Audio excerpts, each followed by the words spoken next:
Well, there we have it, folks. The Eye of Sauron in the Negev Desert in southern Israel. Some type of large solar panel power plant. Look at that. Oh my God. You can see. And we're on our way here to some ancient sites here in the Negev Desert with my buddy Tal, who's the acting cameraman here.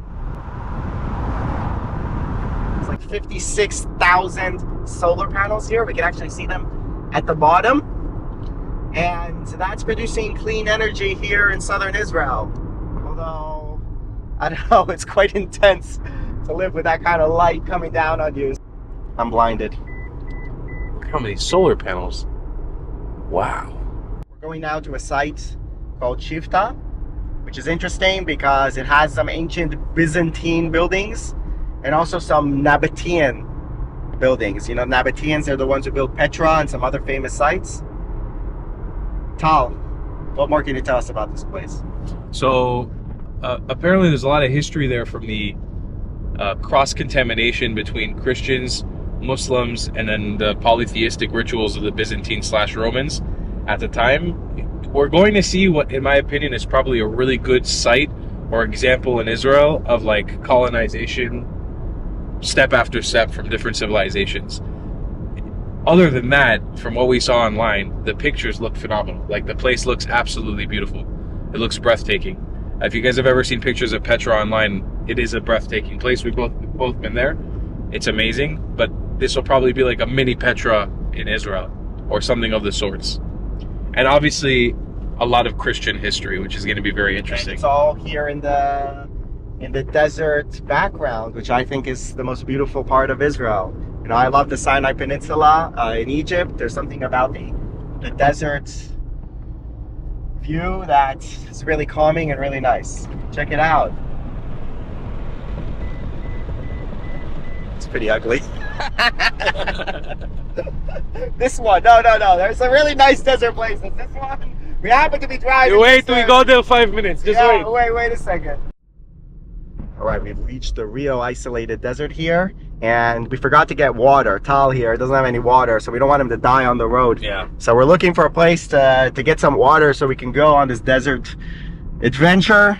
And I don't know, what is this, like a base or something?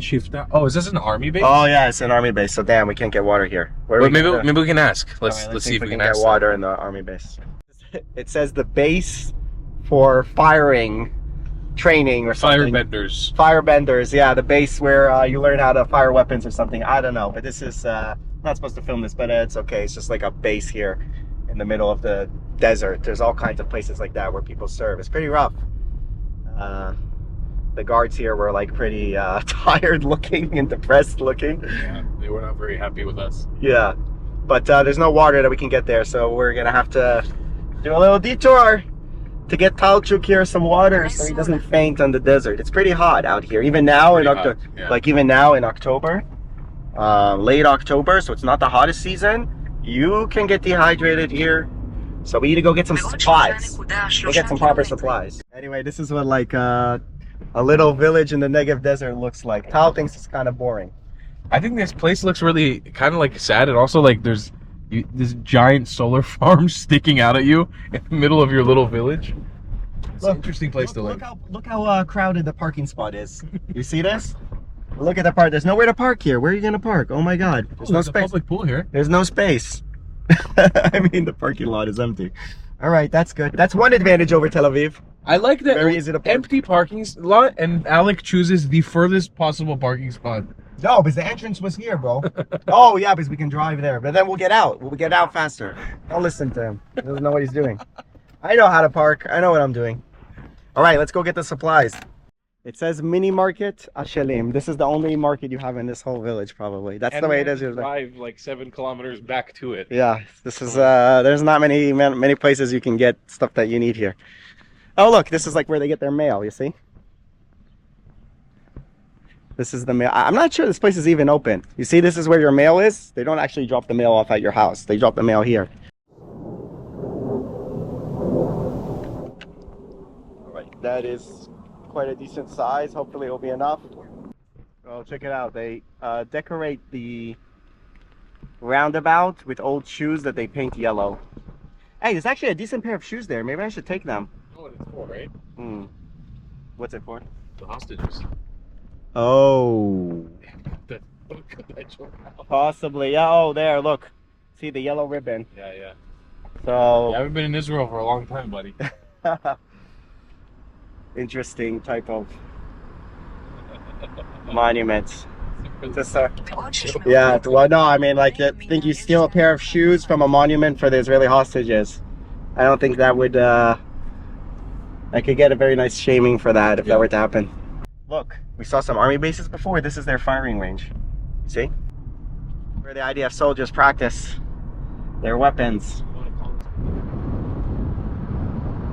Well, here's the site. Shifta, it's called. How far are we from the Egyptian border? This is like in the Negev Desert, close to the Egyptian border. Yeah, now we've south of Gaza. South. It's a place that people don't usually come to. There's very few tourists who come here, or travelers, or locals, or whatever. There are 2 cars here. Hot, and we don't have a lot of water.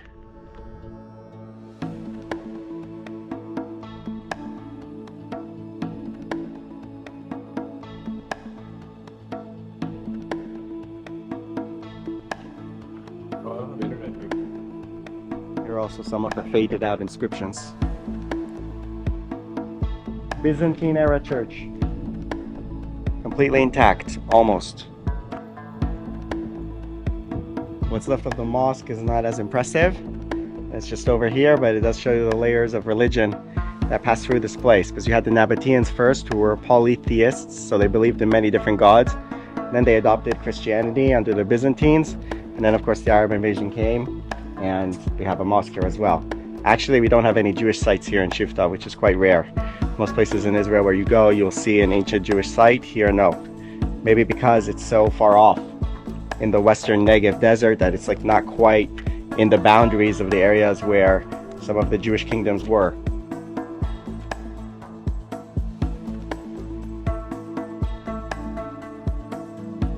So the thing about Roman arches is that some of them don't really use even that much cement. What really keeps it together is what's called the capstone. It's the stone that's in the middle at the top. And it takes a lot of skill to build that, because you have stones that are arching, and then the one that's at the top, it has to sit like perfectly there in order to hold together the entire structure. So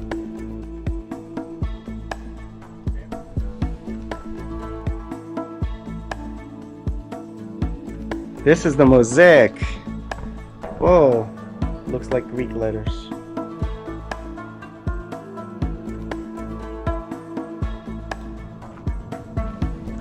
And you can also hear sometimes fighter jets flying overhead.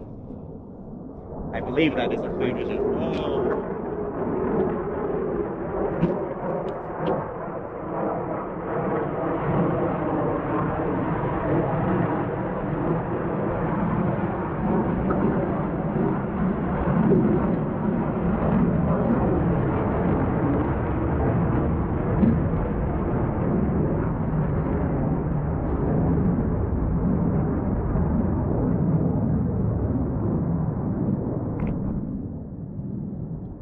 I didn't see anything. Just heard it. Bloody hell. And there's something very specific that I'm looking for here. A small, worn out, very obscure, difficult to find, early depiction of a youthful Jesus Christ. Not here in the main church, which is very beautiful.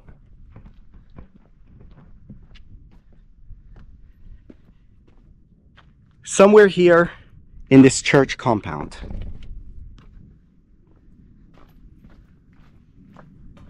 First of all, we can see a little bit of red paint where there used to be some type of mural here, but I can't see the picture.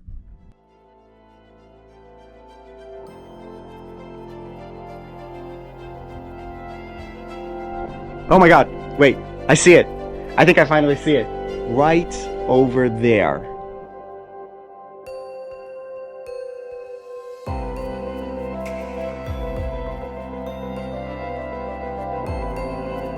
see the streaking down lines from the water that has flown down, that has erased part of the image. But if you look closely, there it is. A 1,500-year-old depiction of a youthful Jesus Christ. No beard. There were these lines coming down. Oh, I see it, bro. I see it clearly right now. I just got it. Perfect right now. Oh, it actually is That's crazy.